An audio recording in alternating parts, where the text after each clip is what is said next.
más importante el segundo subtítulo, vías de diálogo pastoral.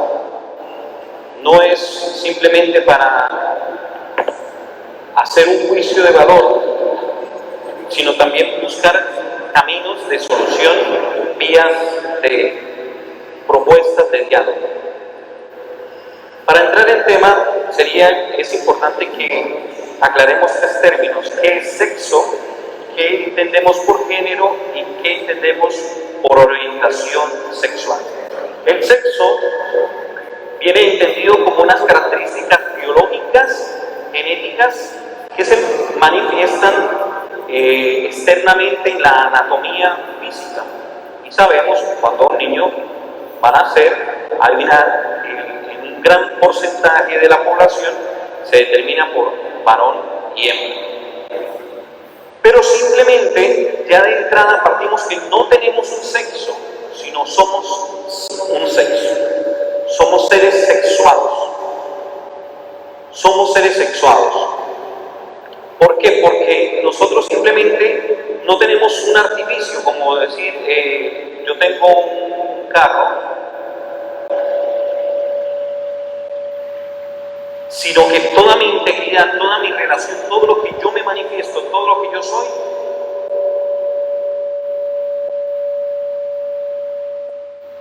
me proyecto como un ser sexuado. Cuando hablamos de género, hablamos acerca de, es un concepto muy amplio que a partir de los años 50 ha cambiado, ha tomado una perspectiva diversa en cuanto a un rol social. Pero el género en biología lo determinamos así directamente como femenino y como género masculino. Es una manifestación binaria. Después, en los años 50, apareció como un rol que empieza a distanciarse del género como tal que corresponde al sexo. Entonces, si este es un varón que se determina por unas características genéticas, fenotípicas de varón, y empieza a desarrollar un rol que solamente, por decir, él era el único que podía manejar una guagua pública, por decir. Una mujer con características de sexo biológico femenino, su rol no podía desarrollar un rol de guiar una guagua porque no era consentido culturalmente. Entonces empezó a distanciar entre esto y luego un rol sociocultural, independiente de la pertenencia sexual y biológica. También empezó a verse esto del género como una percepción psicológica. Y el tercer término que tenemos que tener claro es la orientación sexual. Y la entendemos como atracción emocional, romántica y sexual en el tiempo. Y esta se puede distinguir entre el sexo y entre la identidad sexual o género. Y aquí es donde empieza a complicarse un poco la cosa. ¿Por qué? Porque mi orientación sexual, aunque yo sea de género y sexo masculino, me puedo orientar afectiva, emocionalmente e implicar sexualmente con una persona de mi mismo sexo, de mi mismo género. ¿Cuál es el problema entre estos términos? Que la orientación sexual, como dijimos ahora, actualmente podemos elegir y manifestar mi identidad de género en la mayoría de los países, ¿no? Por ejemplo en algunas zonas de Oriente y el continente africano, porque pueden ser penalizados, pero en nuestro país lo podemos manifestar abiertamente. Otra cosa es que se cambian las perspectivas, se modifican las perspectivas de lo que yo esperaba, de lo que fuera mi hijo varón y de lo que fuera mi hija hembra. Entonces las perspectivas también empiezan a modificarse. Y el tercero es cómo esto cambia en la imposición de la sociedad, que se espera unas perspectivas, se espera o tiene una expectativa sobre el rol que debe desarrollar este hombre o esta mujer. Es una mezcla entre estas todas y es donde se complica el asunto.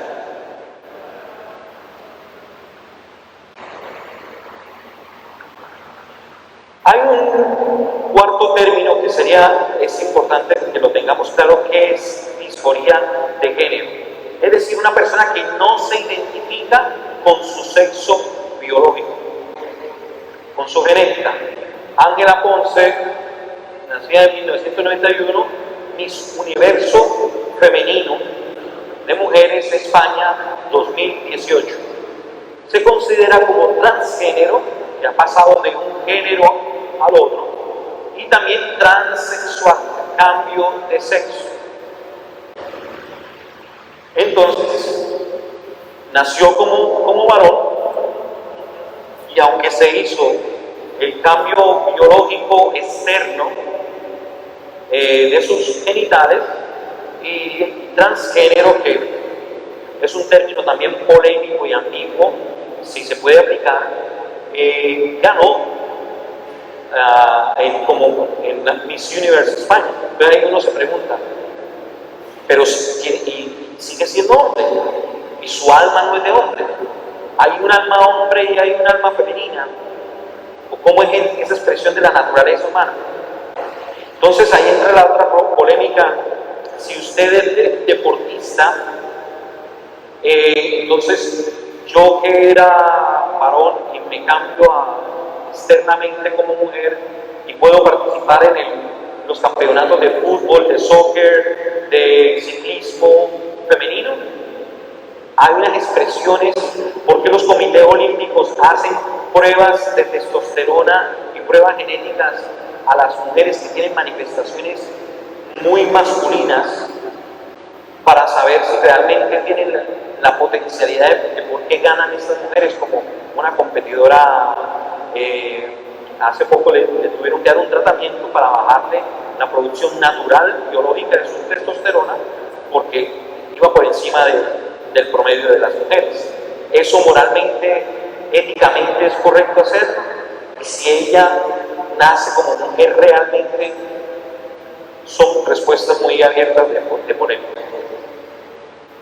En la historia, Einar Beckner, nacido en Dinamarca en el 1882, fue el primer intersexual, famoso de la historia, que lo recoge en esta película de Danish Girl. Fue uno de los primeros que intentó hacerse reasignación o cambio externo de la manifestación fenotípica de sus órganos sexuales. Incluso en los años 30 se mandó a intentó colocarse un útero femenino, porque es el único femenino, lógicamente, y dada la infección, dada la contaminación que le sucedió, murió de estos intentos.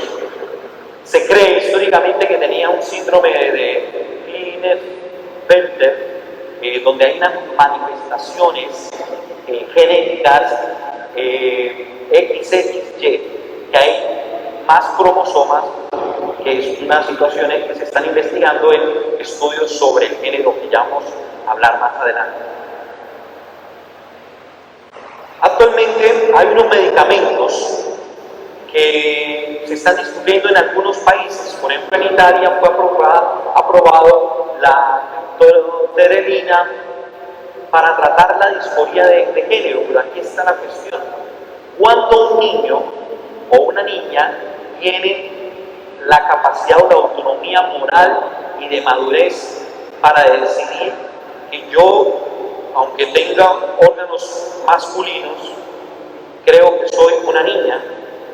Y entonces se ha pasado una polémica que se le aplica esta hormona, que es un agonista en los receptores de la hormona liberadora, que lo que hace es que detiene el proceso de maduración.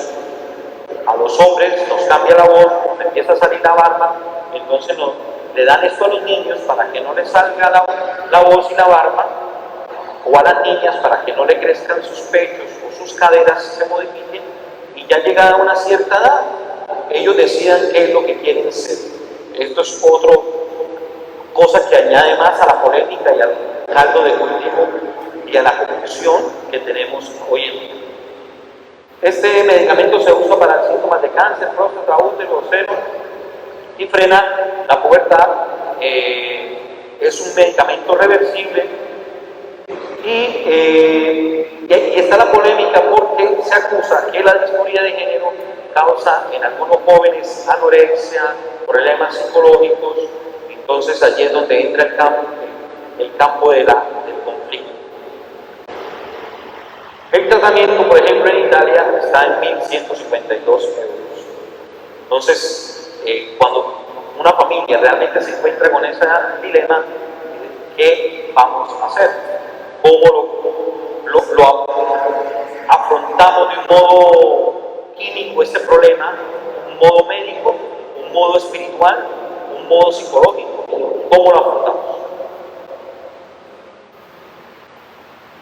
Antes de decir si existe o no existe una ideología de género, nos preguntamos qué entendemos por ideología. Este término fue acuñado por Jesús de Tracy en 1801, pero era un estudio de cómo es el origen de las ideas, cómo se han trabajado, cómo se han desarrollado, y era un modo de cómo comprender la realidad y la persona humana, el género humano. Cómo impacta la vida, la política, la economía, la vida social, religiosa y cultural. Pero después este término de ideología, como concepto, pasó a ser una herramienta de control social. Entonces ahí ya nos encontramos con los grandes metarrelatos que habla Lyotard. El fascismo, donde el Estado está por encima de la individualidad de la persona, y el fascismo manda sobre toda la población y todos tienen que obedecer. El nazismo, el comunismo, todas las ideologías que controlan la masa. El feminismo, los nacionalismos, el comunitarismo, el feminismo, el ecologismo o hasta el especismo, que hoy en día son teorías que hablan de las especies, de que todos somos iguales con los animales. Entonces hay una lucha entre las especies. Todos los ismos son peligrosos, todos los extremos son peligrosos. Entonces nos preguntamos, ¿existe una ideología de género? Nos atrevemos a decir que sí, que es una imposición del pensamiento único, es decir, piense de una sola manera, y es un modo de interpretar la realidad. Es una ideología, un metarrelato que quiere imponerse en la sociedad, en los países o en la cultura, y que solo sea entendida la naturaleza humana a través de estos cristales, a través de estos espejuelos. Y se impone a la sociedad donde no existan diferencias biológicas de sexo, género y orientación sexual.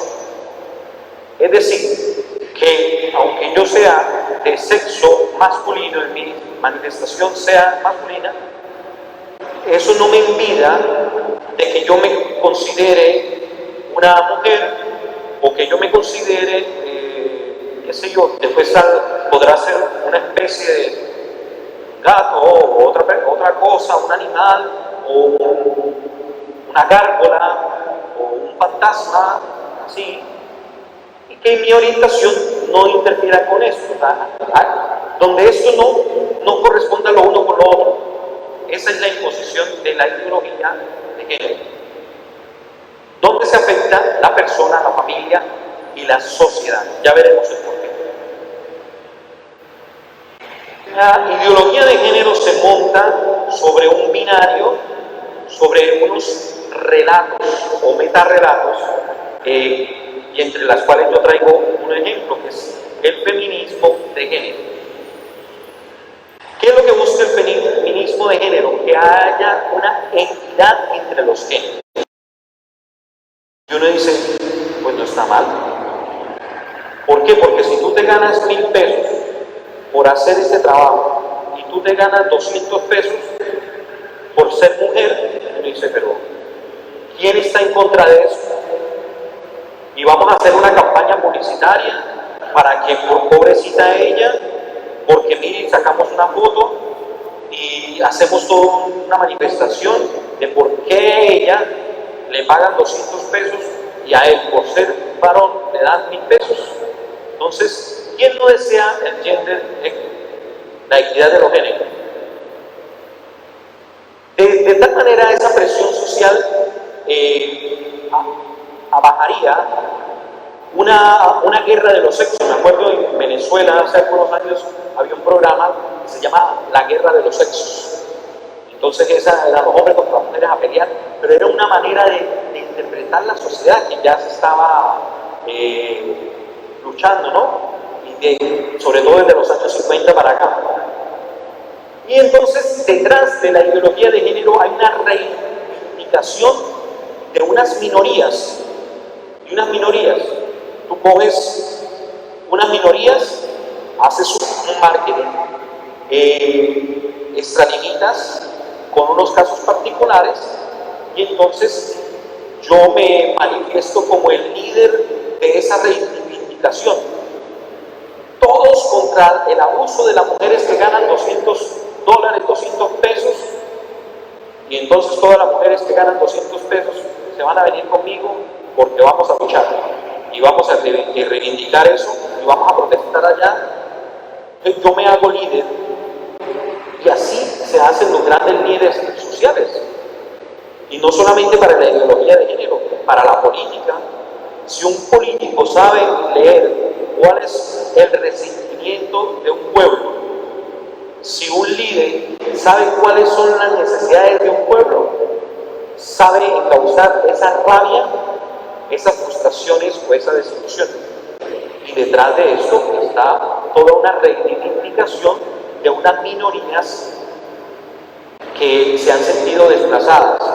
Y dentro de eso está el feminismo de género. ¿Cómo se ejerce esta presión social? Cuando ya se llegan a unos ciertos niveles de poder, lo que se hace es con eso. Y a través de los organismos internacionales se puede controlar eso. ¿Por qué? De tal manera, usted es la presidenta del país de las maravillas. Yo digo, si usted quiere que nosotros le prestemos estos 1.000 millones para las carreteras, usted tiene que aprobarme estas leyes de esta manera. Imponer el aborto, imponer estas otras leyes, si no, no hay dinero. Entonces es un modo también de poner presión a las sociedades, a los países, a ciertos grupos.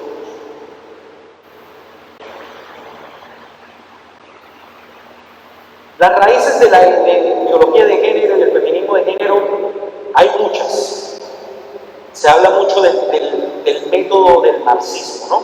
De la lucha de clases, la lectura de las minorías. Pero digamos que una de las más conocidas, esto está Simone de Beauvoir en este libro que publicó en el 59, El segundo sexo, donde la intención de Simone era interpretar el rol de la mujer en la sociedad. ¿Por qué a la mujer se le ha discriminado? ¿Por qué no se le ha permitido o se le identifica nada más por su sexo fenotípico y genético? ¿Por qué a la mujer en las oportunidades, en el trabajo? La lectura que ella hace, de cierta manera, es una lectura real, creo yo. No sé, no estaba en el corazón de ella. Creo que es honesta, porque cuando te acercas al libro, tú entiendes que hay unas situaciones que sabe leer ella muy bien la realidad.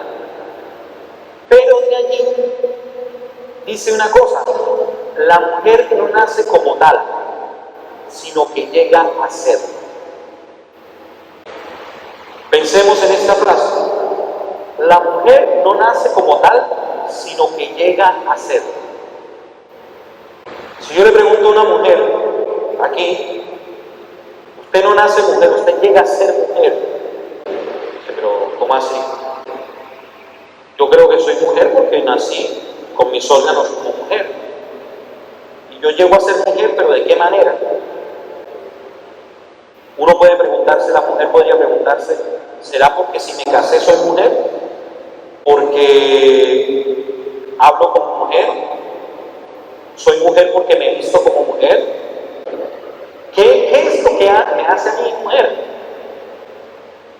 Y podríamos preguntar aquí a cada una, ¿por qué usted es mujer? Y cada una tendría diferentes modos de decir, porque soy madre, porque me casé, porque hablo como mujer, porque tengo el sexo femenino. Entonces ella empieza, la crítica que está detrás de eso es al rol que la mujer había estado desempeñando hasta ese momento. Entonces, ¿qué es lo que me hace mujer? Un mérito. A mí me hace mujer una cultura.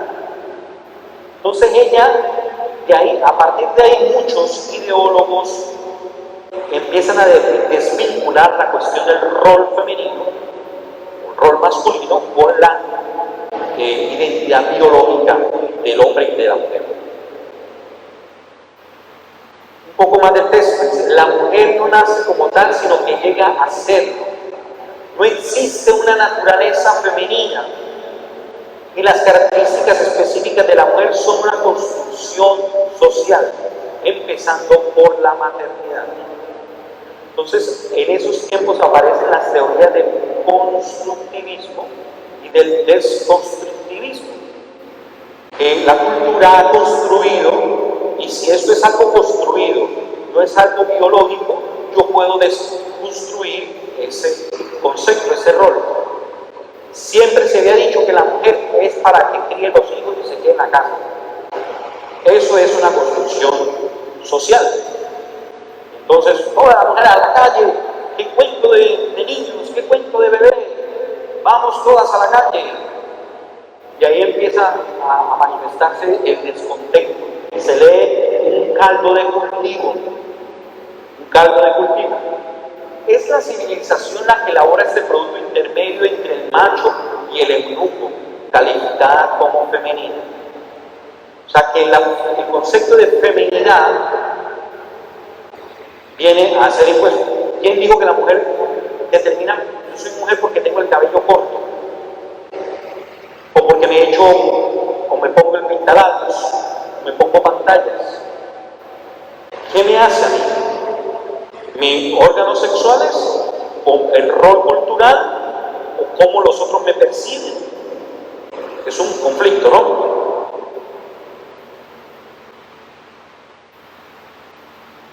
En el contexto social del siglo XX hay una problemática que aumentan todo eso. Partamos del descontento de la Belle Époque, que venía de 1800, donde todo se creía que la matemática, todo estaba descubierto, la física, la química, había estado en las grandes exposiciones de París, la creación de la luz, del baile cancán, del cabaret, del baile, todo bello. La creación de las máquinas a vapor, del carro, y de un momento llega el siglo XX con la paz, y llega la Primera Guerra Mundial, y todo lo que se ve construido para el bien de la humanidad. Los ferrocarriles se convirtieron en carros para llevar muertos y llevar armas, ¿no? Los aviones que se hicieron para transportar gente se convirtieron en motores para asesinar, para crear guerra, la creación de los gases, lo que se había construido para hacer gases para producir agrícolamente, se convirtieron en gases tóxicos, el gas pimienta, la primera guerra biológica inició propiamente con la Primera Guerra Mundial, el descontento, las guerras, las mujeres tienen que salir de la casa a trabajar, a hacer uniformes, a hacer balas, a ayudar a la construcción. Muchos muertos, los varones, la mayoría, varones muertos, las mujeres tienen que empezar a desempeñar otros roles. Ustedes, algunos de ustedes pudieron estar en la guerra, por ejemplo, o conocer los efectos de la guerra de Vietnam, la Segunda Guerra Mundial, como a las mujeres les tocó empezar a asumir los roles. La revolución sexual del 68, cuando se puede distanciar el acto sexual de la procreación. Entonces, a mí siempre me han dicho que todos los hijos, todo lo que mande Dios, y entonces si se crea la pastillita en la que yo puedo distanciar eso, entonces la mujer dice, pues yo no tengo que ser fiel a mi marido, y la mujer era la única que tenía que ser fiel. Eso al hombre no se le exigía ni se le daba. En el rol se le decía, la mujer tiene que llegar virgen al matrimonio. Nunca se hablaba de la virginidad del hombre. Entonces esos roles empiezan a mezclarse allí. La marihuana, el libertinaje, el cambio de roles, la música, la explosión sexual, la creación de la pastilla RU486, la pastilla del día después, ¿no? Que se empezó a producir. Que dicho sea de paso, la misma casa farmacéutica que construyó el ciclón, que es el veneno que se utilizó para el exterminio nazi, ellos mismos son los que después inventarían o crearían o construirían o producirían la pastilla RU486, conocida como la pastilla del día después. Lo que pasa es que cambian el nombrecito, ¿no? Y muchas de las marcas también famosas de ropa eran los que hacían los uniformes para la guerra. Algunas marcas famosas, que no decimos aquí, pero también participaron de la guerra. Mujeres libres para elegir su rol. Toda mujer consiste en el útero. Entonces, el distanciamiento entre el concepto de mujer y feminidad y rol. Esto es una expresión de Simone de Beauvoir. Humana evite el problema de Pablo VI, ¿no? Que como si condenar o no condenar las técnicas de procreación asistida. Fue profética esta encíclica, que al sol de hoy todavía tiene tanto que decir en la humanidad, porque no sabíamos qué es lo que iba a suceder 40, 60 años después. También vemos el desequilibrio social en las cuentas bancarias. Una mujer no podía tener una cuenta bancaria, ¿cómo así? Es el varón nomás. Ya ser el voto, por ejemplo, aquí en Puerto Rico, Ana Roque de Dubrey, en el 35, fue la primera una mujer, una activista para pedir que las mujeres puedan ejercer el derecho al voto. Las mujeres eran llevadas en Londres a la cárcel por salir a protestar. Entonces, ¿qué sucede con la ideología de género? Hay una visión metafísica. Jody Butler dice, no hay ser detrás del actual. Pensemos en esa frase. En la Edad Media se decía, el obrar sigue al ser. El obrar sigue al ser. Yo soy persona, por lo tanto, como consecuencia, actúo como persona. Yo soy varón, por lo tanto, actúo como varón. Soy un ángel, por lo tanto, actúo como un ángel. El obrar sigue al ser. Esa es la filosofía medieval. La visión metafísica de la posmodernidad, después del desconstructivismo, es no hay ser detrás del actual. Ese cuento del ser. Usted haga lo que quiera. Leve ser. Comamos y bebamos, que mañana moriremos. Dejar hacer, dejar pasar. Entonces no hay una vinculación entre mi actuar y mi ser. Y si yo puedo desligar, separar, escindir eso, pues no hay responsabilidad. Yo hago con mi cuerpo lo que a mí se me dé la gana. No hay ninguna consecuencia, ninguna complicación sobre mi ser. Es el problema de la posmodernidad. Es la muerte de la metafísica. Es decir, la trascendencia de la persona humana. Entonces es un neoplatonismo donde mi cuerpo es la cárcel del alma, pero entonces ya ese cuerpo yo lo puedo disfrutar, porque es aquí y ahora. No hay nada de la trascendencia. Se debe proclamar la muerte de Dios y vivamos y comamos, que mañana moriremos. El cuerpo es un material disponible, no esencial, donde se manifiesta la mente. Entonces la mente es una manifestación, no de lo espiritual, sino de lo material. Eso es una falacia, una mentira. Porque nada espiritual puede proceder de la materia. La materia solamente puede producir materia y puede ser modificada por las 4 fuerzas que modifican la materia, ¿no?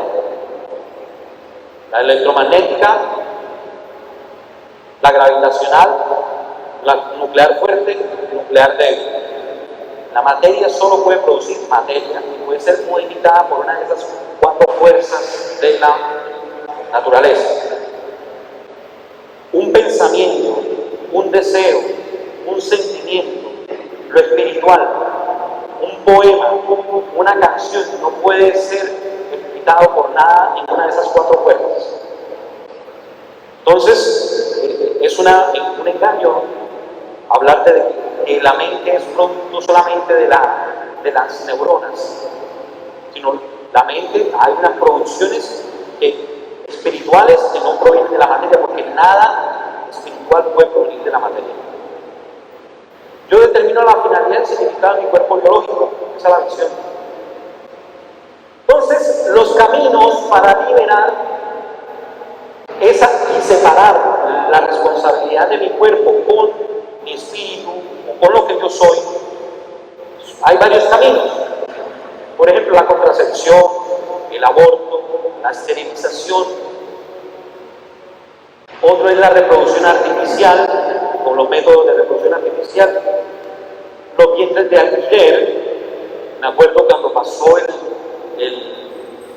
terremoto de lo que fue Nepal.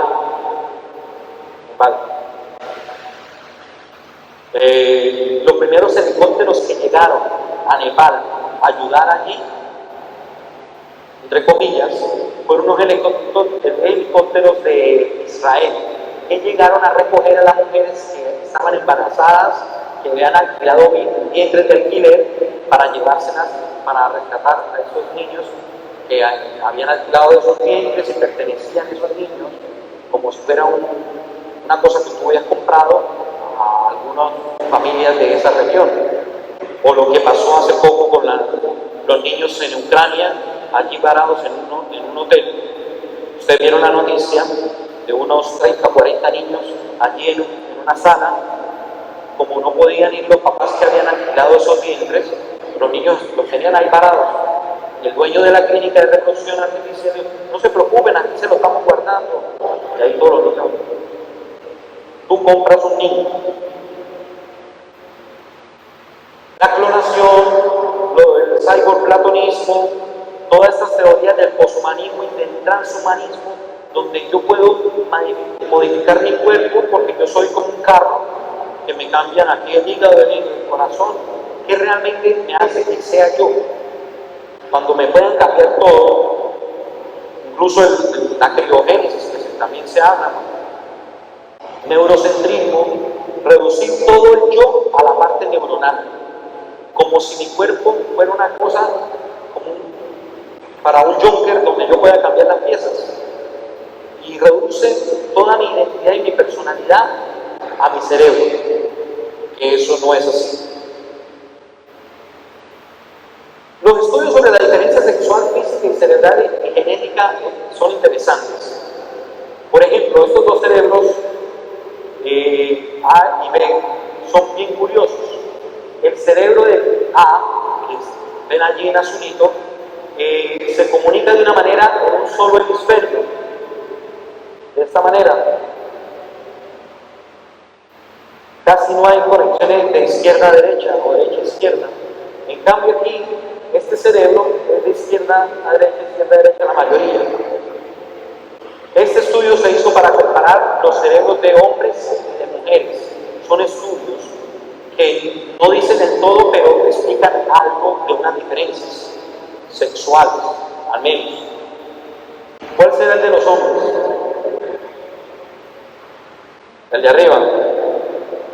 ¿Y el de las mujeres? Pues eso hablan de que estas conexiones hacen que sean multitask.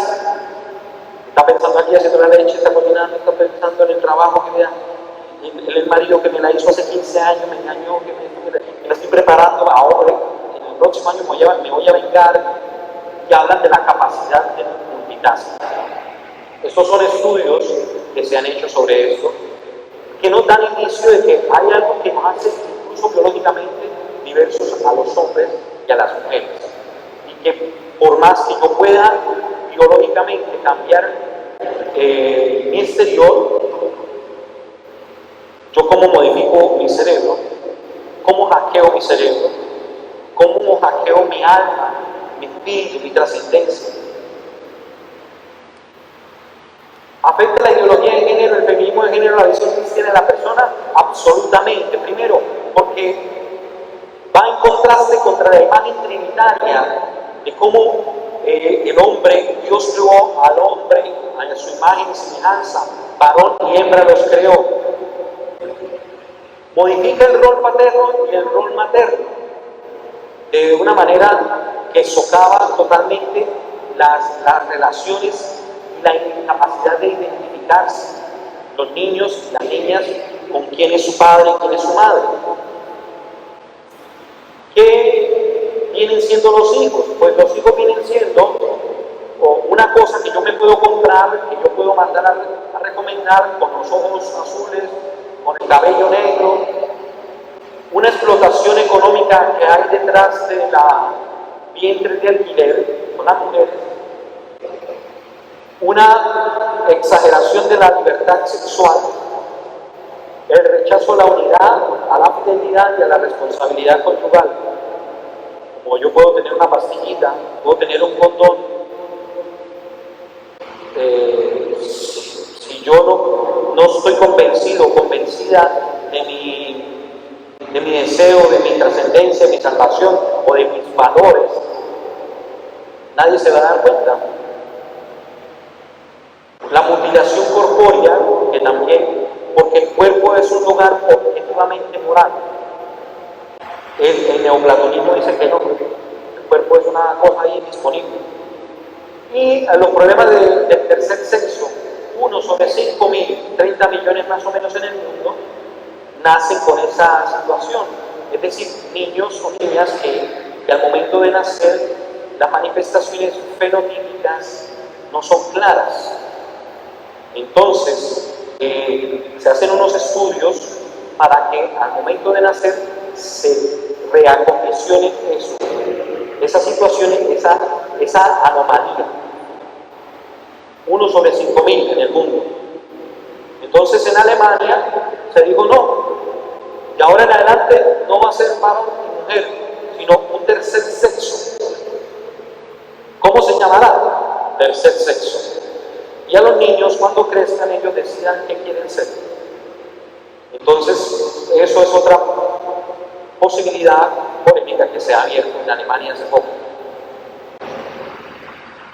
Ya esta es la segunda parte, a modo de respuesta y diálogo pastoral. ¿Qué vamos a hacer nosotros? ¿Qué podemos hacer nosotros? Mi posición es dialogar. Hay otros cristianos, otras corrientes, que es al frenteo y a la lucha y a la batalla como si fuera a la guerra. Y vamos a ver por qué considero y les propongo que el camino es el diálogo. Primero, el documento que sacó hace poco la Iglesia de la Congregación para la Educación Católica dice: hay que distinguir entre los estudios sobre el género y sobre ideología de género. Y, por ejemplo, el 30 de agosto del año pasado, en Science, ese número, se hizo la prueba más grande de genética sobre 477.522 personas, estudios sobre genética y comportamiento sexual. El estudio más grande en la historia conocida sobre esos dos temas, genética y comportamiento sexual. ¿Cuál fue la conclusión? ¿Cuál fue la conclusión? Algunos la interpretaron incluso desde el ámbito cristiano, con el título así: no hay un gen gay, no existe el gen gay. Pues esa fue una de las conclusiones a las que se llegó. No hay un gen que determina que la persona por este gen, en este alelo, va a comportarse de esta manera. Pero el estudio dice algo más, eso también hay que tenerlo en cuenta y hay que estudiarlo y no ocultarlo, porque he conocido gente que quiere decir solamente no hay un gen gay, ¿no? Parece ser que en algunas situaciones aleatorias, en algún alelo genético, hay algo que, dadas las circunstancias del ambiente, la formación, el contexto cultural, el contexto familiar, las exposiciones, las relaciones, las afinidades a las que se encuentran los niños y las niñas, hacen que esas expresiones se profundicen o se manifiesten de un modo más evidente. Esto es para decir que no hay que cerrar la puerta de decir, ya, la ciencia lo ha dicho, la última palabra. Hay que seguir estudiando sobre eso, sobre ese fenómeno, porque la persona, el ser humano, es un misterio. ¿Qué idea tenemos sobre la persona humana y su destino? Esto es importante que como cristianos tengamos esto claro, que la persona, el ser humano, hombre y mujer, varón y hembra, Dios nos creó a su imagen y semejanza, y que nuestro destino final es el cielo, es el paraíso. Este es el principio, y que Dios se reveló, se manifestó y vino a salvarnos. Si nosotros tenemos la antropología cristiana clara, podremos empezar a dar respuestas sobre lo que nosotros entendemos sobre la suerte de nuestra vida. La persona humana es una unidad sustancial de alma y cuerpo. Nosotros somos un espíritu encarnado y una carne con espíritu. No solamente somos un pedazo de carne o unas neuronas que manifiestan una conciencia. No, tenemos un alma creada por Dios y creemos que esa alma y ese cuerpo están llamados a la resurrección. Y eso es importante en la antropología cristiana. También que tengamos claro que la sexualidad pertenece a la personalidad humana. No solamente pertenece a los órganos genitales, sino a la personalidad. Y como por tanto pertenece a la personalidad es educada. Un perro tú lo entrenas. A veces uno dice lo educamos, pero la palabra correcta es entrenar. Que no la comida, esto. Él no se va a sentar a hablar contigo sobre ideología de género, sobre lo que le pasó, está triste, la depresión. Por lo tanto, la personalidad humana es educable. El cuerpo es un dato objetivo que nos habla acerca de nuestra identidad personal y es al ser objetivo, es un lugar moral. O sea, sobre este cuerpo, lo que yo le haga a mi cuerpo, tiene implicaciones buenas o malas. ¿Me hago o no me hago un tatuaje? ¿Me pongo o no me pongo un piercing? ¿Me corto o no me corto la mano? Todo tiene implicaciones sobre el cuerpo. A modo de respuesta y diálogo pastoral, que la persona es un fin en sí mismo y no es un medio disponible. No es algo que yo pueda manipular. Por lo tanto, los vientres de alquiler, los niños, no son una cosa que yo puedo disponer de ellos como a mí se me dé la gana, o el aborto también. No, es mi cuerpo, yo hago con mi cuerpo lo que quiera, pero es que el cuerpo, hay otra persona. El cuerpo tiene un valor moral. La libertad ni la autonomía son absolutas. Nadie es libre absolutamente y nadie es autónomo absolutamente, porque solo Dios es libre absoluto y solo Dios es autónomo absoluto.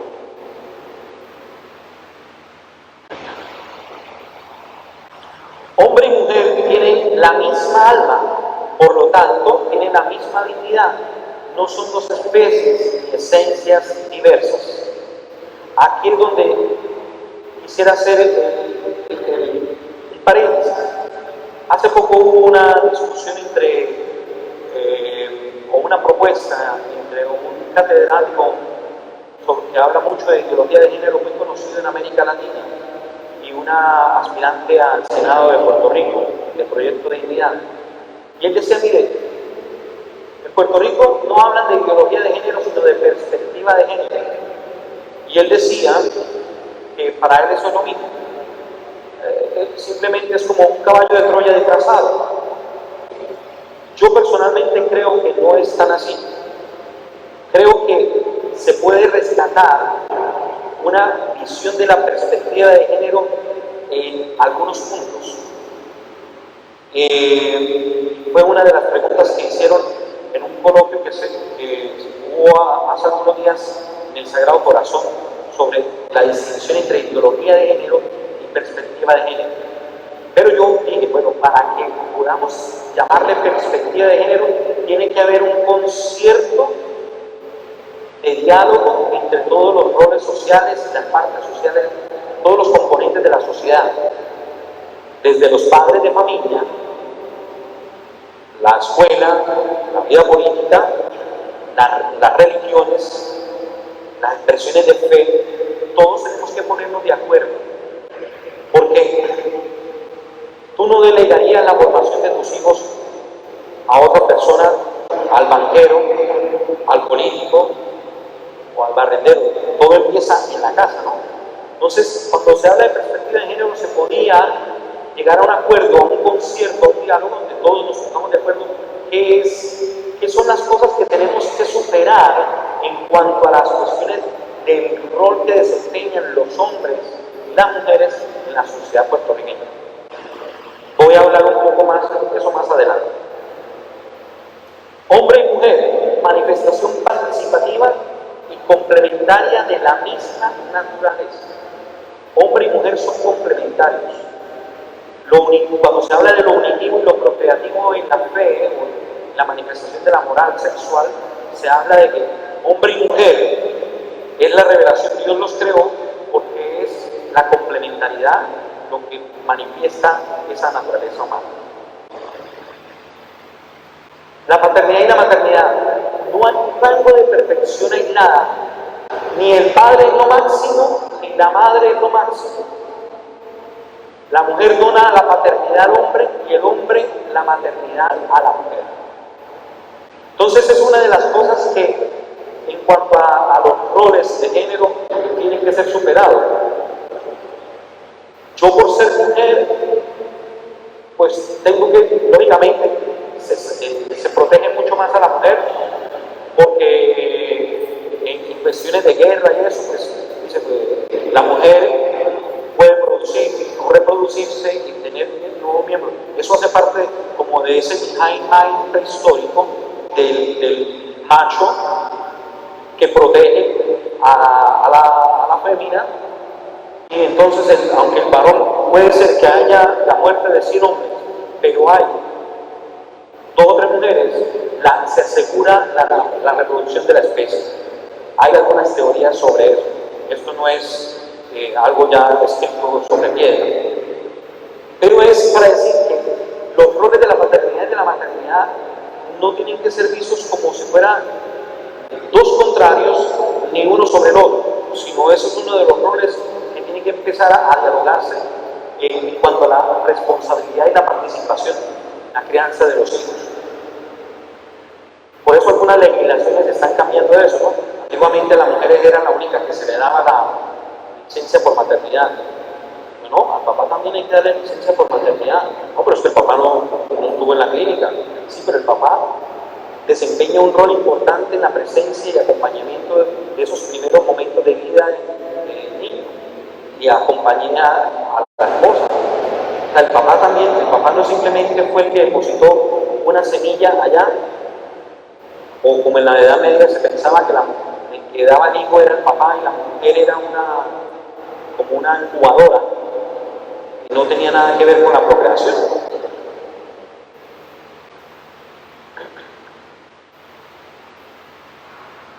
Es aquí donde la respuesta práctica tiene que partir de la familia, la escuela, la parroquia y los amigos. son los lugares donde podemos nosotros incidir. Primero, hablar de qué. La palabra enseña, la palabra lo que transforma y tiene poder. Hablar de qué, de corregir, por ejemplo, en la cuestión de la perspectiva de género y los currículos que cambian en la sociedad y el modo culturalmente como se construye la feminidad y la masculinidad tiene que cambiar. Por ejemplo, que a uno le dice, ay, corres como una niña.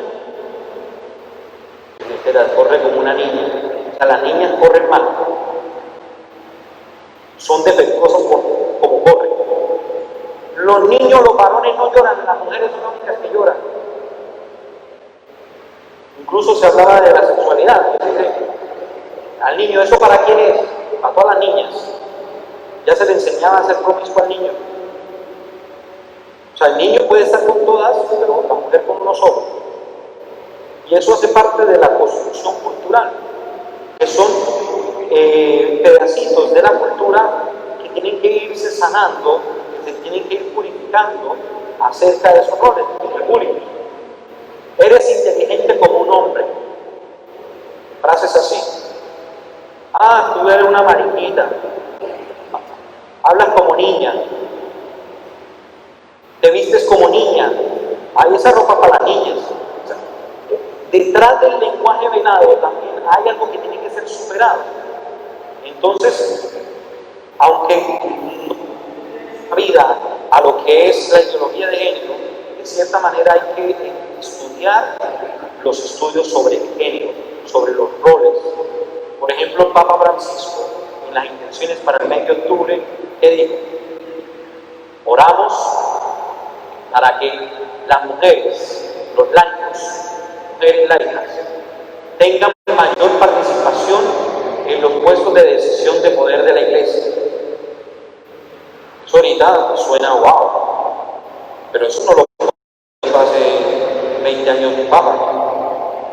O sea, que una mujer sea la rectora de una universidad pontificia en Roma, eso nunca se había visto. Al menos lo que yo conozco más o menos de historia de la Iglesia. Que el Papa haya nombrado a unas mujeres a unos puestos la directora del Museo Vaticano, en la historia, pero primera vez es una mujer. No se necesita que sea sacerdote o sea monseñor para hacer eso. Aquí está Lucía, Omar allá atrás. Hola. Ella es la canciller de la arquidiócesis de San Juan. ¿Hace cuánto, Lucía? 12 años. Yo creo que cuando la nombraron, lo han sabido en América Latina, una mujer canciller. Yo pensaba que eso eran solo los sacerdotes. Y ella es la firma que certifica que todas las otras firmas, que la firma del obispo es la válida. Y ella es la que pone el sello sobre eso. Certifica todos esos procesos. Usted va a ver en América Latina o en gran parte del mundo si hay otros cancilleres mujeres, no sé, puede ser una o dos tal vez, no sé, una más. ¿Dónde? En Chile. Entonces, esos roles también tienen que ser dialogados en la sociedad. ¿Qué cuento? O sea, yo voy a cocinar en la casa, yo soy el varón. O sea, y mi hijo varón, ¿qué cuento que va a cocinar? Para eso están las niñas, las mujeres. Esas son las que tienen que limpiar, esas son las que tienen que cocinar. Nosotros los varones somos aquí los que mandamos. Corregir los estereotipos de sensibilidad, trabajos y vestimenta. Hablar. Hay que formarse, escuchar. Y hablar bien de la sexualidad. El problema es que hoy actualmente no se habla bien de la sexualidad. ¿Por qué? Porque la gente, cuando se habla de sexualidad, se habla de doble sentido, se habla de pornografía. Que la gente hable su sexualidad en el cuerpo. Como hemos pasado de la medicina sanadora, curativa, a una medicina del enhancement, del mejoramiento, de la estética, entonces tenemos también un problema sociológico en el que la gente, delante de los estereotipos del Photoshop y de la mejora de las cámaras, tú dices, mire, sácame una foto, pero quítame esa arruga, ponme esto, cámbiame el color del cabello, ponme menos, más delgado. Entonces la sexualidad también viene siendo tocada desde este punto, porque hay más gente que odia su cuerpo. Y por eso la medicina estética ha crecido en el mundo tantísimo, ¿no? ¿Por qué? Porque hay gente inconforme con su cuerpo. Hablar de la belleza de Dios en nosotros como cristianos, también ser capaz de transmitir esa belleza del autorreconocimiento y del valorarse. Hablar en la casa, no en el celular. Hablábamos con Jay. Hoy en día, cuando a uno le hablaban de sexualidad, si yo le pregunto a ustedes, las personas más grandes que yo, a ustedes le dedicaron sobre el sexo en la casa, yo creo que el 99.9 no le hablaron nada. Nada, o sea, a usted le hablaron de la noche de bodas, nada. A usted le hablaron que cómo era que iba a suceder los hijos, nada. No pregunto, pero me imagino que es así. Muchas personas me han dicho. Yo me acuerdo que yo le preguntaba a mi papá, yo escuché de que mi hermana había tenido su primera regla. Le hablaba algo de sangre y yo le pregunté a mi papá, ¿y a nosotros qué nos pasa? Y mi papá como que quedó, papá se me está viendo, doctor. Y él no sabía qué decirme. No, eso pues a uno le sale sangre así por la pierna. ¿Por qué? Porque no era habitual de que te lo explicara. No era habitual. Y hoy en día, ¿qué es lo que forma a los jóvenes y a los niños? Un celular. Lo bombardean. Y a veces a través del marketing explota y sale la pornografía.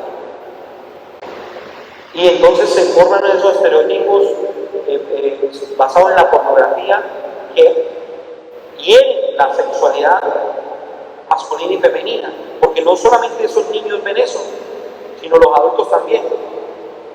Y dice, pero entonces dice el esposo, la esposa, ve a la mujer, lo que ahí muestran son modelos que mantienen relaciones íntimas por media hora y nadie se cansa y nadie pasa. Y mi esposo se duerme apenas llega a la casa. Entonces eso hiere el modo también de conseguir la familia, de la promiscuidad, del performance, de la manifestación de la sexualidad.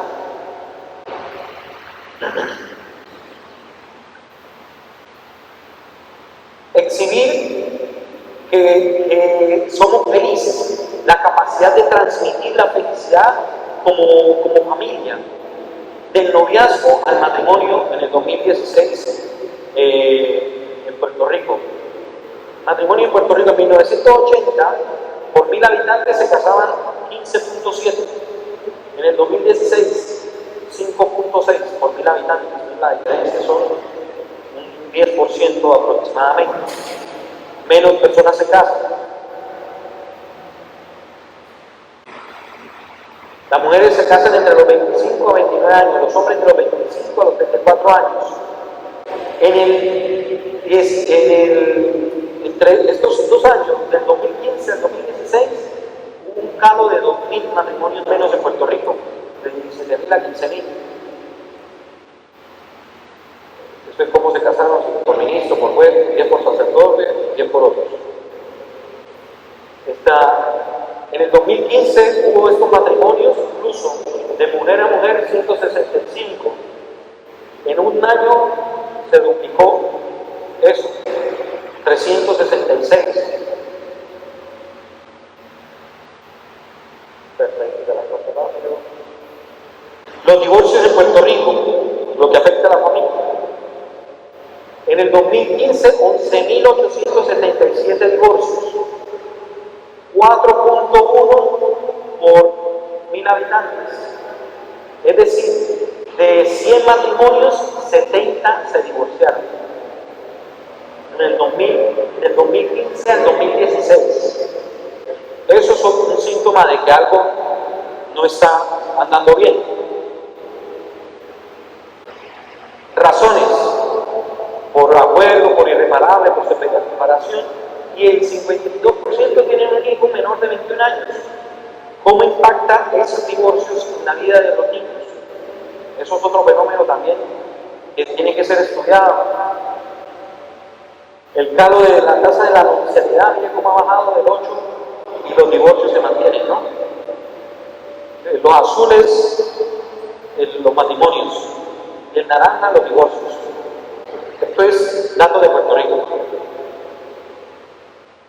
Bueno, ahí son las causas, hay una por locura. Y en el 2015, 2 por locura, no más. Entonces, testigos de la felicidad. ¿De qué felicidad?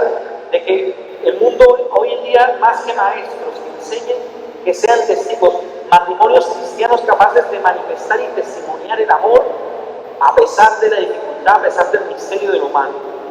Testimonio de la felicidad creíble. El mundo convence con una idea errónea sobre la felicidad. Estamos llamados a humanizar y a superar la idealización. Tercero, tener una unidad de criterios en el lenguaje. Es decir, que esto nos importe a todos. La familia, la casa, la escuela, las amistades. Que hablemos un mismo lenguaje. Porque venimos acá a la iglesia, católico, apostólico y romano. En la casa o en el trabajo, soy de open mind, a mí no me importa lo que suceda, a mí esto, lo otro, pero en la iglesia sí soy fiel. Entonces, estoy viviendo una vida que no unificada.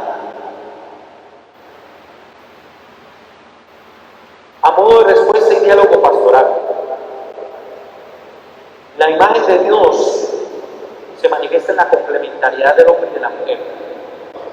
Es necesario en los estudios sobre el género, o digamos, entre paréntesis, perspectiva de género, contra la discriminación, superar y recuperar la imagen de Dios en cada persona. Que esos casos aislados de odio, de asesinatos a personas con X o Y situación particular, no se conviertan en un chivo expiatorio para querer transformar nuestra sociedad, sino que podamos recuperar la imagen de Dios en cada persona, a partir del fin sobrenatural de la persona, es decir, acompañar en la conversión. Cuando entremos y conozcamos personas que pasan por diversas situaciones, todos pasamos por infinidades de problemas, y a veces los problemas de la sexualidad son los menos graves, pero nos preocupan más porque todos somos seres sexuados. Yo me atrevo a decir que hay problemas más graves en Puerto Rico que esto: la corrupción, el desfalco, la credibilidad. Nada más usted léase la carta de Monseñor sobre las elecciones y la pandemia. Allí está el retrato hablado de la radiografía, de la crisis moral y política, de cómo rehabilitar la política en Puerto Rico. Eso es un problema más grave que esto. Pero no quiere decir que esto no sea importante, es importante. Pero a veces nos fijamos en los problemas de la sexualidad como si fuera lo más grande, pero hay otros pecados más graves. El que roba, el que miente, que traiciona. Por eso cada vez que estemos en la vida de una persona hay que quitarse las sandalias, porque cada persona es un lugar santo en el cual nosotros llegamos. El documento papal propone aprender a escuchar, aprender a razonar y a proponer. Entonces hay que transitar los prejuicios. Estaba yo leyendo este texto y lo veía como que Cristo invade el terreno de Pedro. Cuando nos encontramos con situaciones para aprender a dialogar, proponer y razonar, hay que aprender a transitar los prejuicios. Es decir, Cristo entra en la vida de Pedro. No solamente le dice: ven, sígueme, ya, te haré pescador de hombres. No, se mete en la barca de Pedro, pesca con Pedro, comparte con Pedro, lo ayuda a sacar las redes y después de eso lo invita a su lugar. Ven, conoce y verás. No es solamente juzgar, llamar y señalar con el dedo las situaciones de X o Y persona o X o Y comunidad, sino aprender a transitar los prejuicios y entrar en la vida, en los sufrimientos y en los padecimientos de las personas. No hay terreno separado para Cristo. Jesús multiplica el esfuerzo de Pedro, lo bendice. No anula lo que hemos sido. Dios no ha hecho cosas malas en nosotros. Simplemente nos dignifica y nos eleva. La gracia no destruye, dice la teología, sino que modifica, eleva. ¿Por qué? Porque hay una misión salvadora de que todos estamos llamados a la salvación, todos y todas, absolutamente. Y la salvación de Dios llega sin distinción. Y nosotros no estamos para condenar a nadie. No estamos para ser jueces y poner el dedo, porque, como decía el Papa, ya que lo criticaron tantísimo, pero detrás de todo hay, ¿quién soy yo para juzgar? Es decir, no es que el Papa no sea quien para juzgar, para señalar o decir una cosa sobre la moral, sobre la fe, sí. Pero yo no soy quien para entrar en tu conciencia y saber cuáles son las razones, los problemas que tú estás pasando. Tú estás llamado, tú estás llamada también a la salvación. Así que yo no me dirijo como el juez a condenar, sino a ofrecer los brazos y a redimir. Por eso, que los prejuicios empobrecen, hay que transitar los prejuicios. Ya con estas dos slides termino. Y esto es sobre lo último del Pacto de Educación Global que el Papa lanzó antes de la pandemia, donde hay una crisis, donde dice, la pandemia nos demostró que hay alrededor de 10 millones de niños que no podrán o no están regresando a la formación escolar, y esto tendrá un impacto sociológico enorme. Entonces, dentro del Pacto Educativo Global, yo creo que debe estar incluido la agenda, la temática sobre la perspectiva o el modo de entender el género, los estudios del género, los roles del hombre y de la mujer, de la familia y de la sociedad, donde todos nos pongamos a dialogar y concertemos. Educar es un acto de esperanza, dice el Papa, un cambio al modelo de desarrollo, un cambio de la lógica de la indiferencia. La indiferencia se supere con la cultura del encuentro. Y la ideología de género lo que quiere es separarnos, pero la Iglesia lo que tiene que tratar es el cristianismo de unirnos, de dialogar, superar el individualismo y las ideologías. La catástrofe educativa es lo de los 10 millones de estudiantes en el mundo. ¿Para qué? Para que florezca un nuevo mundo más humano, que tenga sentido de pertenencia común, una hospitalidad, una solidaridad intergeneracional, que todas las personas participen y que esté incluido el valor de la trascendencia. Recuerde que el posmodernismo habla de la muerte de la metafísica.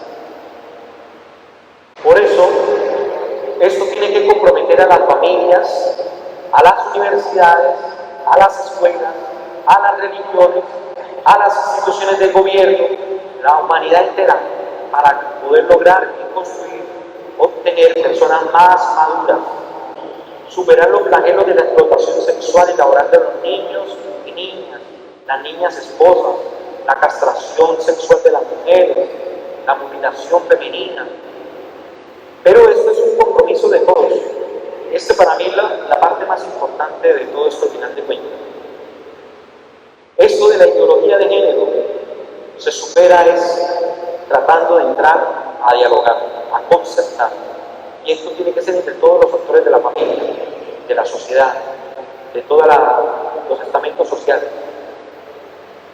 Bueno, con esto termino.